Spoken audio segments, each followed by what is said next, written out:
Alejandro. Alejandro Carlos Castañeda Salinas. I want to get real fancy with it. It's a super gift. It's a pleasure. It's an honor to be here, to be able to talk with everyone, to share my practice and what I've been up to. A little bit about myself. I got into death and dying just by life initiation. Big family, a lot of deaths in just having a big family. But it wasn't until I began studying lucid dreaming more in-depthly, especially from the Tibetan Buddhist standpoint, that I began to explore more around death and dying, because I used the dream work as a preparation for death and dying. And from that point, I volunteered as a massage therapist in hospice. And since then, I've been holding death cafes through an organization called Inner Sense Healing Arts Collective, which I'm sure more than plenty of you are very familiar with. Inner Sense Healing Arts has been a super fantastic place to be. We're obviously in some extremely difficult times, and that's okay. It's okay to not be okay, and it's okay to be okay when not a lot of other things are okay. So that being said, if y'all want to give me a follow on Instagram, the handle is @ALEJ_Salinas. If you want to keep in touch with me, follow some of the work that I do around death and dying, around grief, around music. I also just released a new album called Drifting, available anywhere you get your music from. And if you'd like to support me through that, you can always Venmo or PayPal me any amount for the album. Even $1 is super appreciated and helpful. So, grief. Thanks, Rachel. Really proud of that. And I hope it gives you some rest, relaxation, some sleep, or music to cry to, even. I've been a big advocate of letting those tears out. And I was really inspired by the drum meditation earlier. So thank you a lot, Michael Taylor. Absolutely incredible. And before I really dive into some of the grief,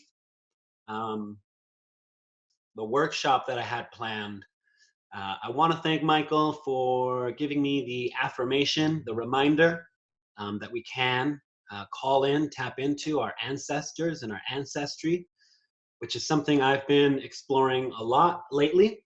And I just in the last couple of days, honestly, I found out about a ancient Mexican deity known as Tlaloc. And Tlaloc is the Lord of Rain. They call him the nectar of the earth. So I've been learning a lot about this deity dude, and I've been thinking a lot about my own emotions, how that water is a metaphor for the tears we shed. We hear so much in the art, and imagery and poetry, the water and the rain and the tears.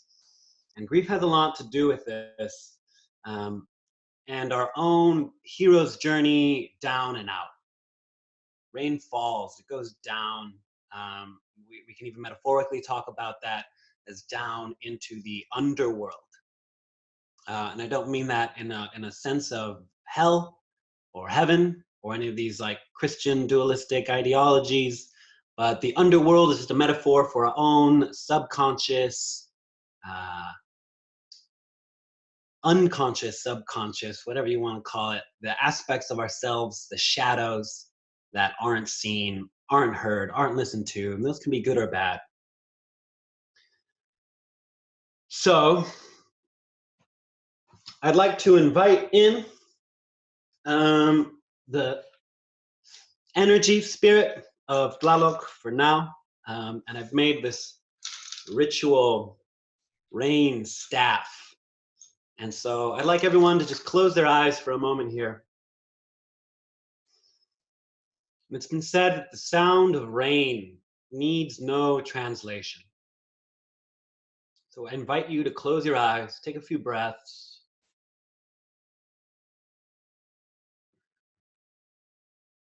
Tune into your body.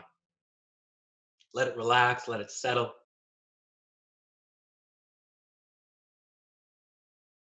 Feel the surface, the texture of the surface around, beneath you, the temperature of the air, the texture of the clothing on your skin, the subtle rise and fall of the belly, the abdomen, as we inhale and exhale through the nose or out the mouth. Wherever you may be feeling the breath, tuning in to that sensation of breath.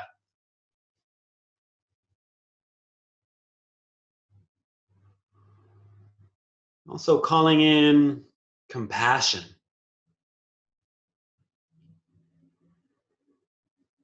Compassion to our own selves, compassion for others, compassion for our communities.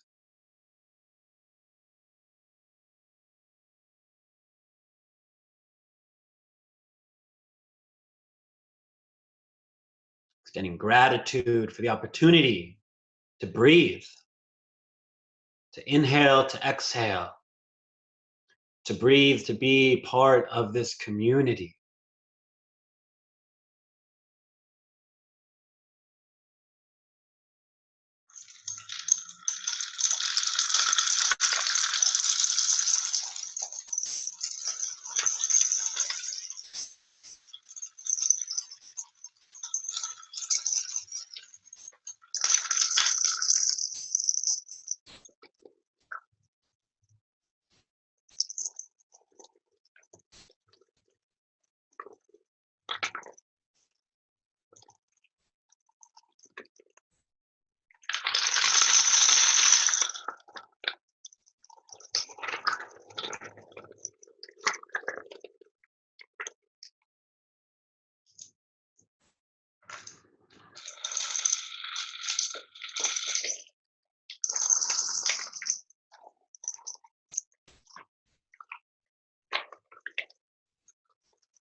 You're going to deepen the breath, take some deeper breaths here.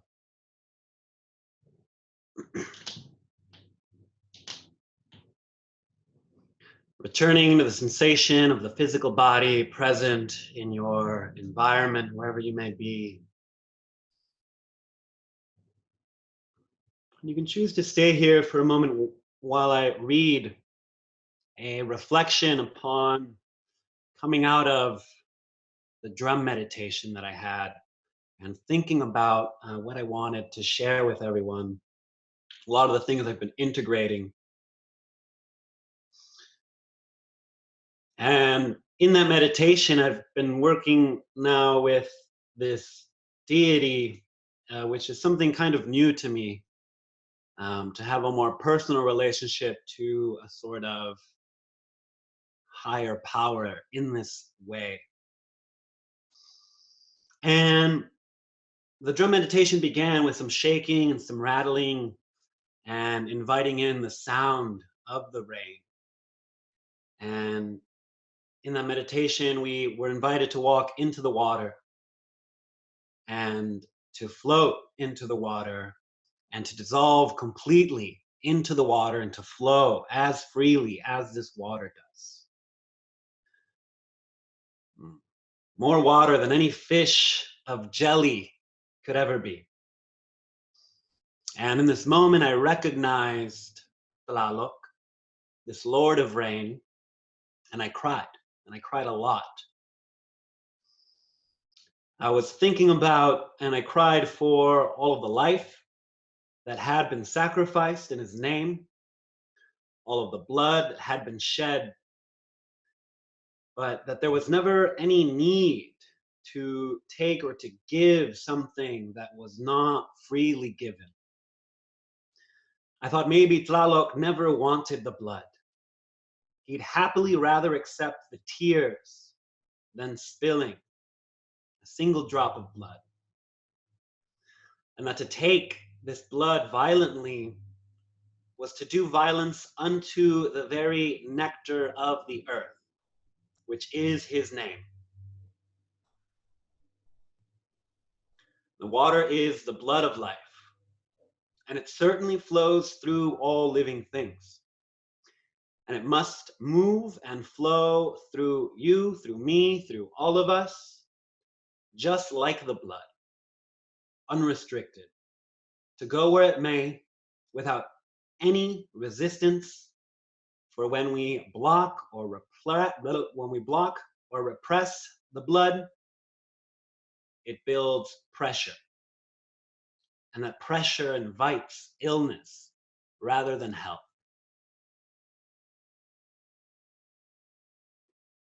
Breathe is a place that I've always felt that I could breathe. I can breathe it, breathe.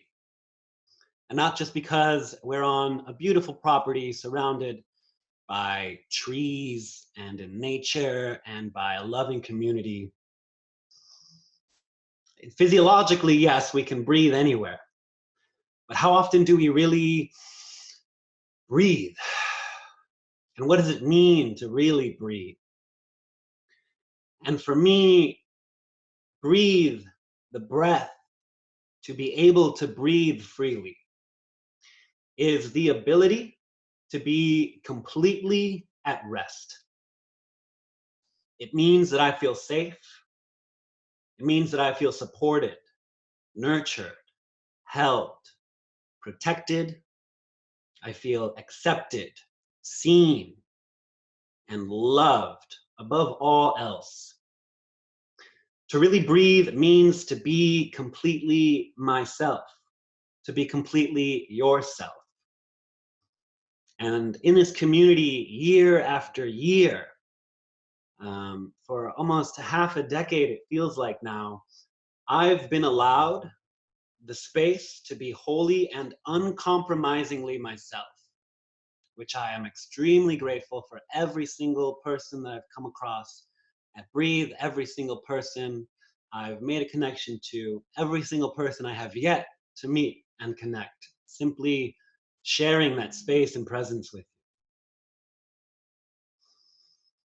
And to further love and accept ourselves in the same way that we receive this love and acceptance from others means that we accept all parts of our own selves. And that includes all of the good and all of the bad.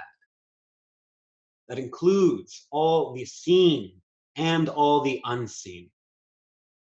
The conscious and the unconscious.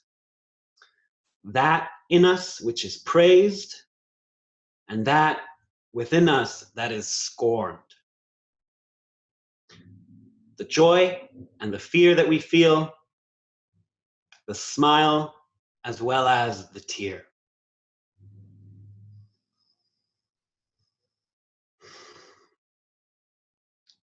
Grief asks us to shed our tears.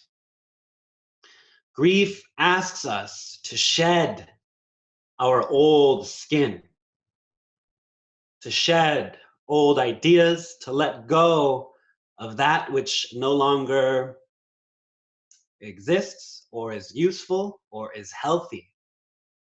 In the same way, nature constantly grieves and mourns, but renews life over and over again. Grief asks to be let in. And to deny grief this entrance into our own lives, into our own psyches, is denying in truth, really, a part of our own selves. Adding grief to grief, thereby compounding its pressure. We often use avoidance and pleasure as towels to collect these tears for us so that we don't have to receive them through the eyes, so that we don't feel them. But while these towels of avoidance and pain may passively soak up the water, it is our job, it is our responsibility to wring these towels out. Unwrung towels will inevitably grow mold if left damp and wet. Our hearts and tears too must be wrung free, removed from the wet floor and left to bask in the sun until it is time again to call upon these towels, and we are called again once more to wring them out and hang them to dry in the sun. The cycle goes on and on and on forevermore and is completely unavoidable. Accepting the totality of ourselves means that we accept change. Accepting changes we've already made, either voluntary or involuntary, and accepting the changes that we have yet to make, accepting the changes that have yet to come, day to day, year to year. These changes will inevitably come and ask us to feel, to know, to understand, to recognize that all things change and that nothing is ever permanent. In the same way that a cloud never dies, the form certainly may change, but even when it rains, we find the cloud in that rain. We find the rain within the pond, and we find the pond in the earth. And on the earth, we find the trees. And in the trees, we find a whole lot of slack lines. A great amount of slack lines. And all around those trees and slack lines and nests are the people that populate those trees and this earth and that pond and all of the homes, communities, and everything flows freely. At Breathe, I can be myself. And at Breathe, honestly, I can be so much more than myself. I can be at one. I can be at one not just with my own self, but I can be at one with each and everyone and everything around me in that moment, truly as one collective, wholesome unit and community. I can become one with the jelly, this jelly forever flowing freely in the water. And in that water, I can breathe and we can breathe.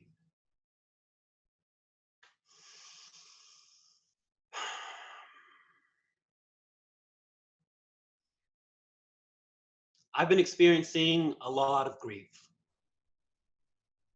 and it has become so important for me to take an active participatory role in recognizing and honoring that grief. These last few death cafes that I've held, through Isha have been really beautiful and really profound. And I hope someday that I will see your face there, if I haven't already.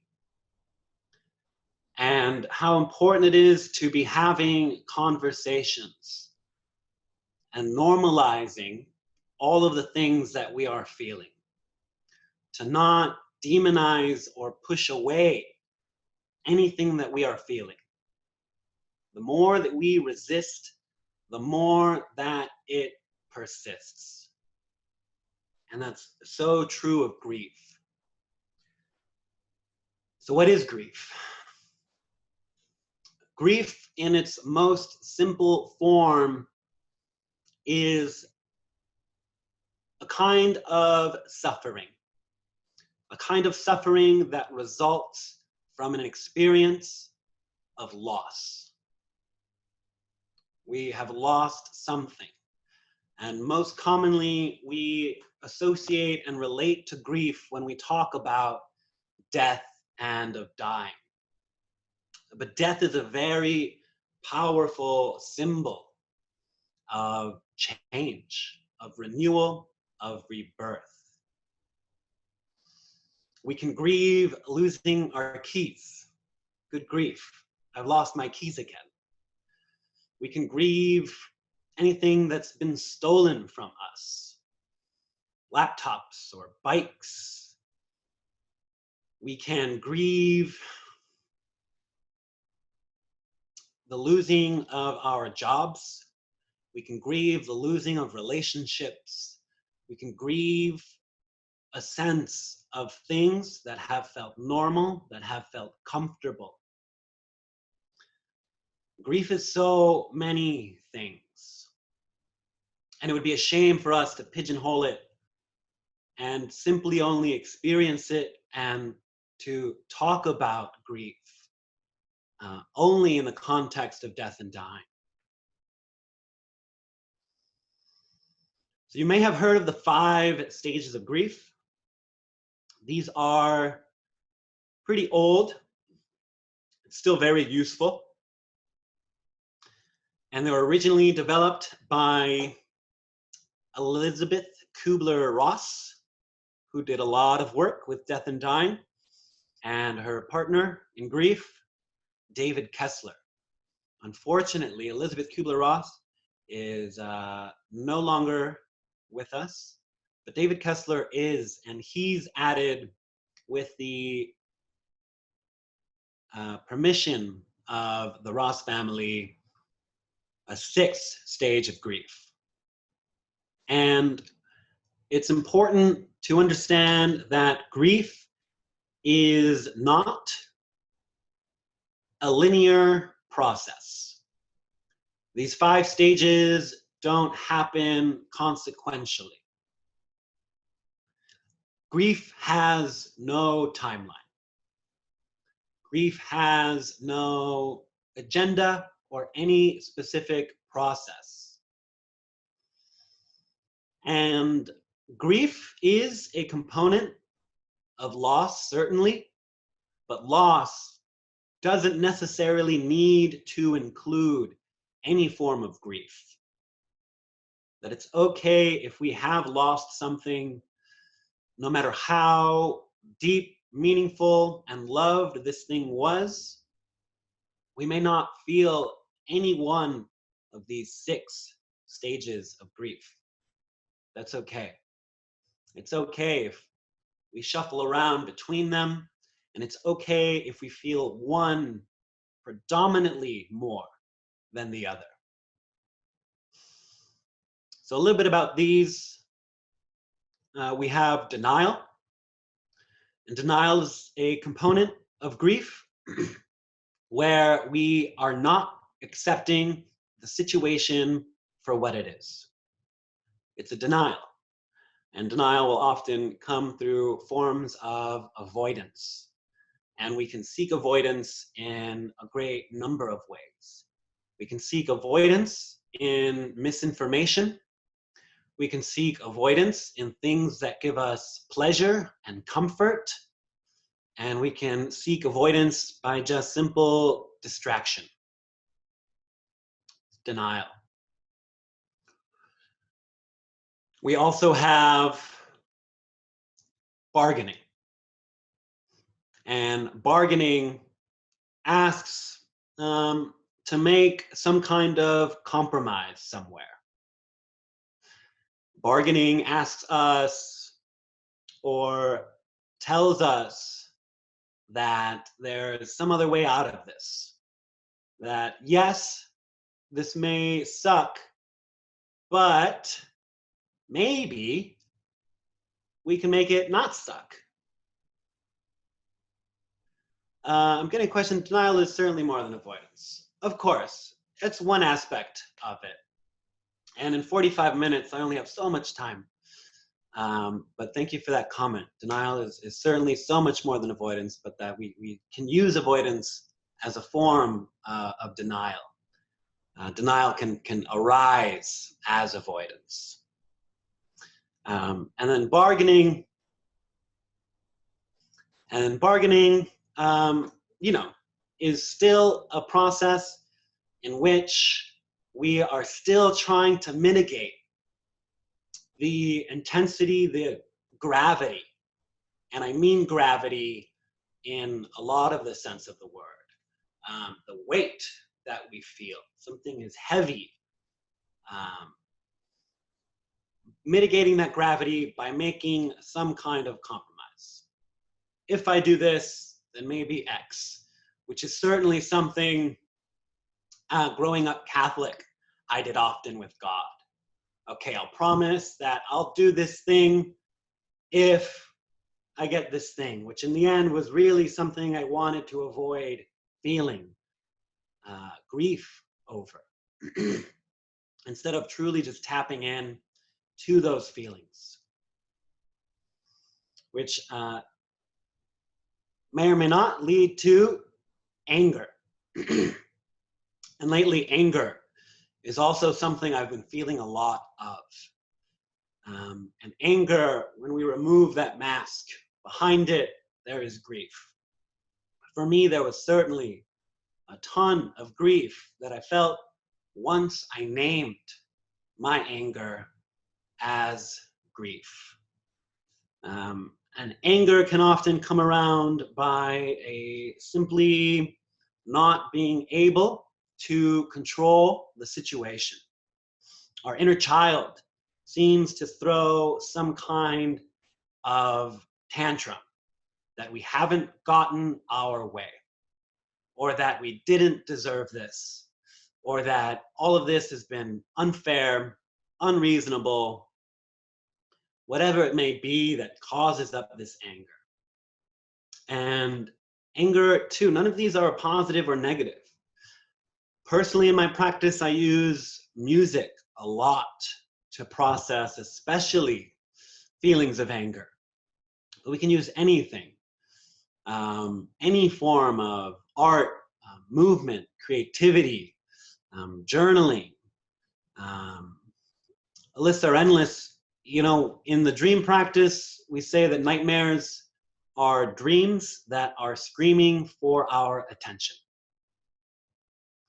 And the more we can give a voice to any of these more negative emotions, even sadness, which I'll talk about in a moment, if we can give anger the time and place to be anger. If you've ever seen Inside Out, that Pixar movie, is a beautiful movie depicting the insides of this child's brain and all the emotions that run there. And even in one of the scenes, they're constantly trying to put sadness, which is a fourth stage. They're constantly trying to put sadness in this little circle. Don't do anything, just sit there. And at some point in that movie, sadness is allowed to be sadness. And it allows the character to process, to remove the weight that had been building. If we think back to the clouds, these clouds grow bigger and bigger and bigger. These clouds grow heavier and heavier until they have the gravity enough to come down as rain. And when they come down as rain, the cloud is made so much lighter. And we remember behind that cloud is the clear blue sky. We remember that in the rain, the oceans, all is one and connected. So there is a time and a place for anger, for denial, for the bargaining, for the sadness. And normally, these later stages, this fifth stage, is an acceptance. We accept where we're at. We accept what has happened. And acceptance doesn't always mean that it or we are passive. Acceptance can be active. From a place of acceptance, from a place of understanding and recognizing where we are, where we stand, the more objective situation of the context, of the narrative that we find ourselves in, the more we can take the proper action, reclaiming our control of that situation. One of my dream teachers has said that no sailor controls the sea. In the same way, no dreamer controls the dream. It's hard to fight with the sea when the winds are raging. We can deny that fact. We can make prayers and bargains to the ocean to subside. We can feel sad and we can feel cry about the storm that we found ourselves in. But when we finally move through all of those, when we allow ourselves to feel all of those, we can and do arrive at the acceptance that we are, in fact, in a storm or anywhere. And with that acceptance, then we can take the proper actions to further help navigate through this storm. And we don't need either to be alone in our boats. Yar. I'd definitely be living that pirate life. And it'd be a pirate's life for me, y'all. And we can build our crew. We can build our team. And Breathe, for me, has been such a beautiful and incredible ship to be on. And I could not be more grateful and blessed to have you all on this boat with me, to be on this boat with each and every one of you, navigating through this storm. And together, we can give each other the space to process and feel those emotions. And those of us who are available and willing can take up an oar, can take the mast, can take whatever position and trade off. We can tap in, tag out with everyone, and together we can move and navigate through any storm because we've built such an incredible team, because we've built such an incredible ship. That being said, we come to this sixth stage. And David Kessler, for a long time, didn't feel comfortable stopping at acceptance. He thought to himself, there's got to be something more than acceptance. And that other thing he came to was meaning. And that meaning is where we make sense of everything. And one of the most potentially harmful things that I've found through experience in sharing a lot of grief spaces with myself and others is that everything happens for a reason. And I think the fundamental discernment between finding meaning in something and saying that everything happens for a reason is that in the former, to say everything happens for a reason means that something, the universe, um, sort of conspired to create this painful situation in order for something to occur, when that's not the whole truth. We don't need to go through horrendous, nightmarish, difficult, painful experiences in order to learn lessons. Those lessons can be learned through compassion, through understanding, through teaching, through education, through sharing with others. But these things do happen on their own, randomly, sometimes for no very good reason. That's okay. That may be more frightening, and that is okay too. More importantly, the former, that we find meaning, is that we personally, subjectively, make sense out of the experiences that we are going through, that we have been through.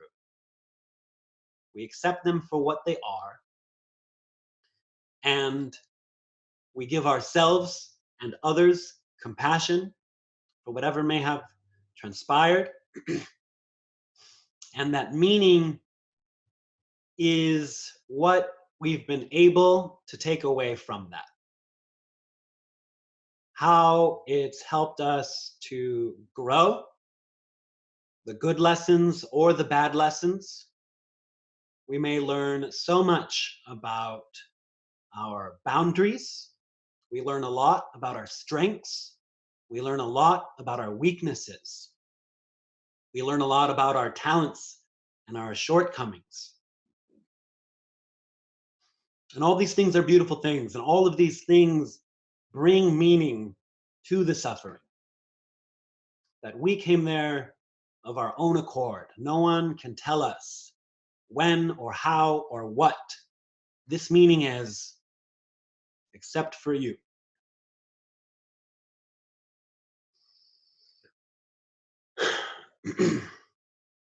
So I have about 5 minutes left here.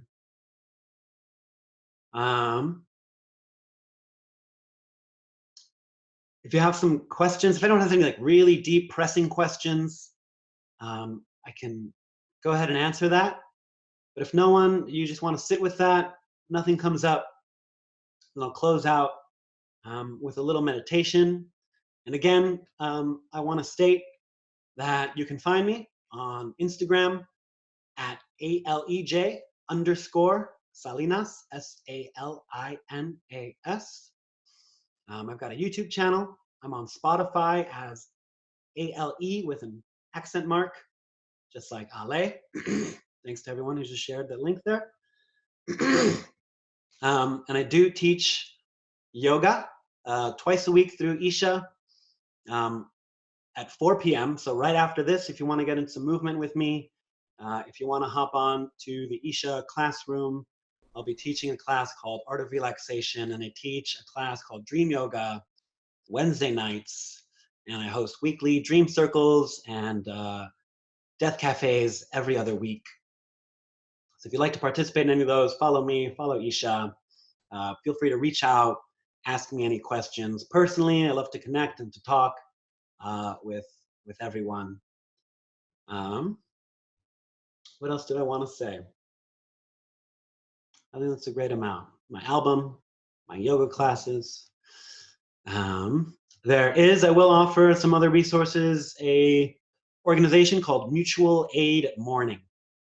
So if anyone you know around you that is struggling with the death of a loved one right now, that maybe you need help planning or organizing a funeral, memorial, or seeking any kind of mental health assistance, Mutual Aid Mourning is a group organization of social workers, of therapists, of rabbis, priests, death doulas, all kinds of wonderful, loving people that are volunteering their time, space, and energy to hold that space and to help you navigate through whatever journey you may be going through at the time.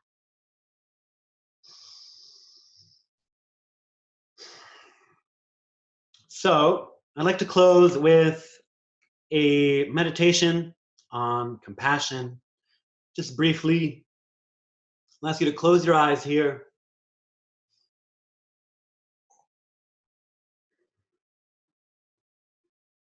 Again, tapping into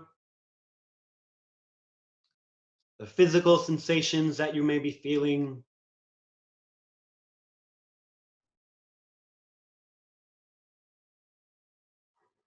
Tapping into the sounds that you may be hearing. Tapping into the breath.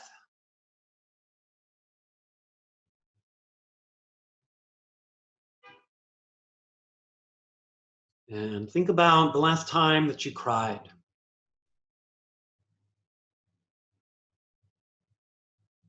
I'm guessing maybe the last time you cried was probably, maybe, out of sadness. And so I also want you to consciously spend some time thinking about the last time you've also cried out of joy, or any time that you have cried out of joy.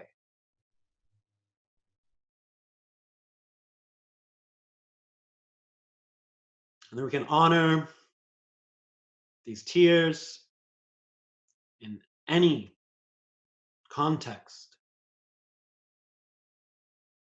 We can love them for the teachers, the friends, the allies that they are. We can honor them by allowing them, by witnessing them.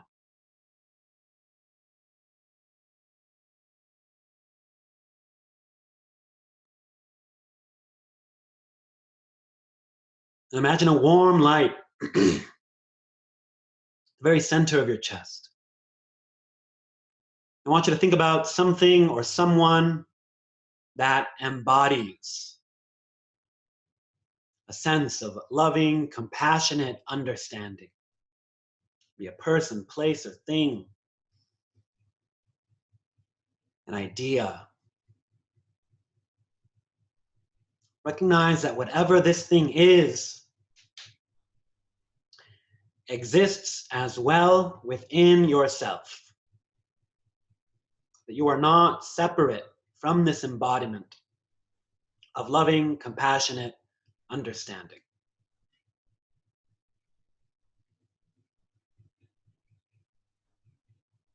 And allow that light, allow the feelings of loving, compassionate understanding to settle into your own heart, and allow these to radiate, to ripple, dropping in like a pebble in a pond. This loving, compassionate understanding, and let it radiate, fill, and warm the entirety of your being.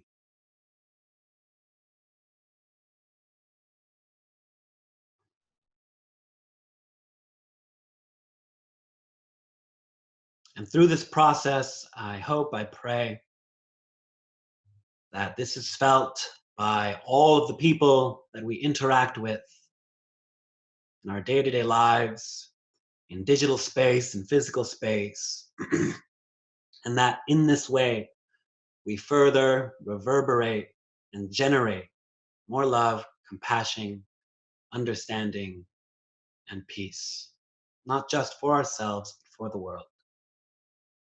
May it be so. Aho. Omoteotl. Om. Home. Thank you. Enjoy the rest, and I'll see you in class if you'd like to join.